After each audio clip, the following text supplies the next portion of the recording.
मुश्किल। दोस्तों, मुश्किल इस दुनिया के हर एक इंसान की ज़िंदगी में आती है। मुश्किलें हमारी ज़िंदगी की एक सच्चाई है। इस बात को कोई समझ लेता है तो कोई पूरी ज़िंदगी रोता रह जाता है। दोस्तों, ज़िंदगी के हर एक मोड़ पर हमारा सामना मुश्किलों से होता है। इसके बिना ज़िंदगी की कल्पना नहीं की जा सकती।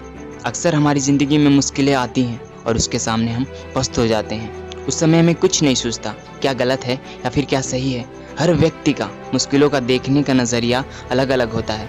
कई बार ऐसा होता है कि हमारी ज़िंदगी में मुश्किलों का पहाड़ टूट जाता है और उस कठिन परिस्थिति में कोई टूट जाता है तो कोई संभल जाता है। दोस्तों, मनोविज्ञान के अनुसार इंसान किसी भी प्रॉब्लम को दो तरीके से फेस करता है। पहला, मुश्किलों पर फोकस करके और दूसरा, समाधान पर फोकस करके। मुश्किलों पर फोकस करने वाले अक्सर मुसीबतों से ढेर हो जाते हैं और वहीं समाधान पर फोकस करने वाले मुश्किलों के हल के बारे में सोचा करते हैं और इस तरीके के इंसान मुश्किलों पर डटकर सामना करते हैं और मुश्किलों पर जीत पाते हैं।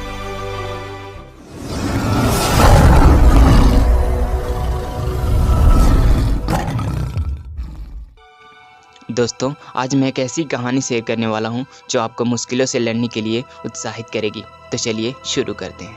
पुराने समय की बात है। एक राज्य में एक राजा रहा करता था और वो राजा बहुत ही साहसी राजा था जो अपने प्रजा के लिए कुछ भी करने के लिए तैयार हो जाया करता था और उसकी प्रजा बहुत ही खुश रहा करती थी। लेकिन एक दिन राजा को अचानक से क्रोध आ गया और बोला कि मैं इस राज्य में एक दंगल प्रतियोगिता रखवाने वाला हूँ और इस प्रतियोगिता में बाहर से जो भी पहलवान आएगा उसमें से एक बहुत ही साहसी पहलवान होगा और वो पहलवान हमारे राज्य से जीत कर नहीं जाना चाहिए। अगर वो पहलवान इस राज्य से जीत कर चला गया तो मैं इस राज्य में किसी भी नागरिक को रहने नहीं दूंगा। इस राज्य को छोड़कर जाना होगा वरना उस पहलवान को हराना होगा। इस बात को सुनकर राज्य के सारे लोग बहुत बड़ी मुश्किलों में पड़ गए और सोचने लगे, हमारे राज्य में ऐसा कोई इंसान ही नहीं है जो उस पहलवान को हरा सके। राज्य के सारे लोगों के मन में बस यही चिंता हो गई कि लगता है कि इस राज्य को छोड़कर जाना ही पड़ेगा। और कुछ दिनों के बाद दंगल प्रतियोगिता चालू हो गया और उस राज्य के लोग निराश हो गए और राज्य को छोड़कर जाने के बारे में सोच रहे थे। तभी राजा ने एक बार फिर से ऐलान कर दिया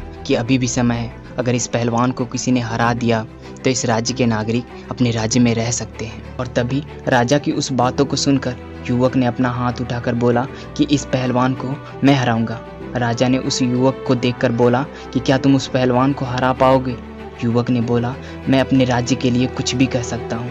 राजा उस युवक की बातों को सुनकर बहुत ही प्रसन्न हुआ और बोला, मैं इस राज्य का राजा, अपना राज्य सिंहासन तुम्हें सौंपता हूँ।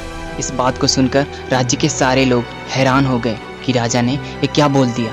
फिर राजा ने कहा कि दंगल तो सिर्फ एक बहाना था, मुझे एक साहसी राजा का चुनाव करना था। तो दोस्तों, अब बात आती है कि इस कहानी से हम क्या सीख सकते हैं। सुनिए, बताता हूँ। मुश्किलें तो हमारी ज़िंदगी में आएंगी ही आएंगी, चाहे तो उस राज्य के नागरिकों की तरह अपनी ज़िंदगी छोड़ दो या फिर उस युवक की तरह अपनी ज़िंदगी मोड़ दो। तो दोस्तों, वीडियो के लास्ट में एक बात कहना चाहूँगा, मुश्किलों से जो लड़ जाओगे तो ज़िंदगी में कुछ कर जाओगे।